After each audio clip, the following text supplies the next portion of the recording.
Assalamualaikum warahmatullahi wabarakatuh. Kami dari kelompok 10 akan mempresentasikan tentang peranan dan fungsi lembaga kerjasama.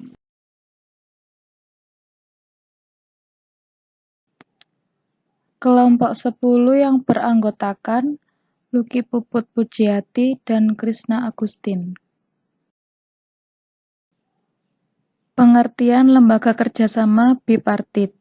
Lembaga kerjasama bipartit adalah sarana konsultasi dan komunikasi antara pekerja atau buruh atau organisasinya dan pengusaha di tingkat perusahaan untuk berbagai keperluan membangun hubungan industrial atau ketenagakerjaan dan tidak mengambil alih peranan perundingan antara serikat pekerja atau serikat buruh dengan pengusaha.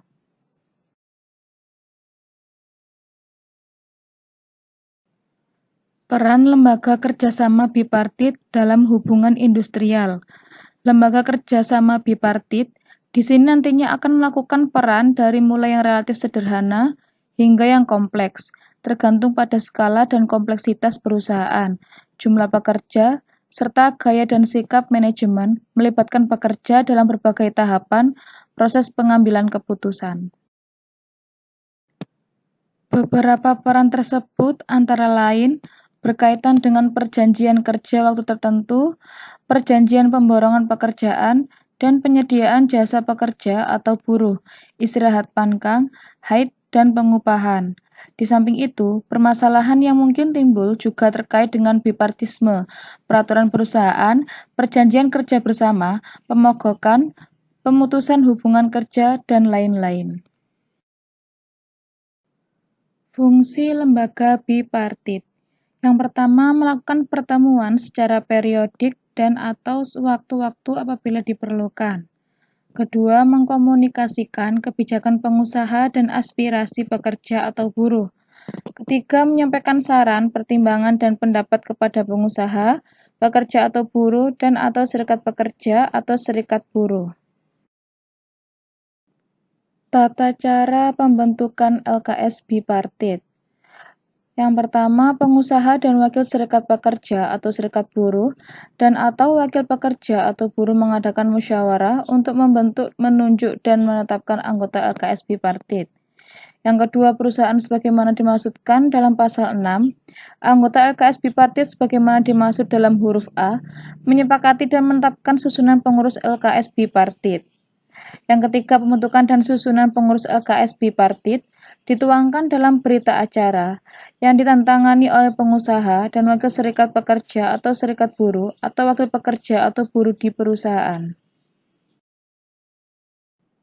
Contoh-contoh perusahaan yang sukses membuat LKS bipartit.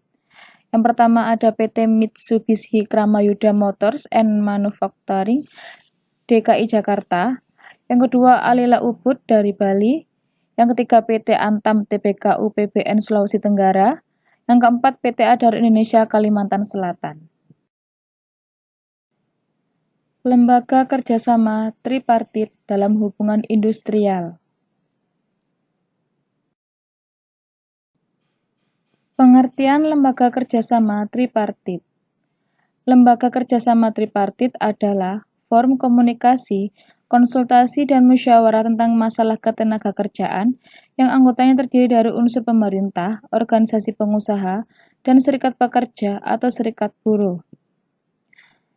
Lembaga kerjasama tripartit sektoral adalah forum komunikasi, konsultasi, dan musyawarah tentang masalah ketenagakerjaan sektor usaha tertentu yang anggotanya terdiri dari unsur pemerintah, organisasi pengusaha sektor usaha tertentu, dan serikat pekerja atau serikat buruh sektor usaha tertentu. Fungsi dan peran lembaga kerjasama tripartit. Yang pertama sebagai forum komunikasi. Yang kedua sebagai konsultasi dengan tugas utama menentukan konsepsi. Yang ketiga sikap dan rencana dalam menghadapi masalah-masalah ketenagakerjaan. Yang keempat tukar-menukar informasi. Yang kelima sebagai konsultasi, yang keenam sebagai dapat menerbitkan keputusan bersama sesuai dengan kewenangan yang diberikan oleh peraturan perundang-undangan. Dasar hukum lembaga kerjasama bipartit dan tripartit. Yang pertama ada Undang-Undang Nomor 13 Tahun 2003 tentang Ketenagakerjaan. Yang kedua Kepmenaker Nomor Kep 355 /10 /2009 tentang lembaga kerjasama tripartit.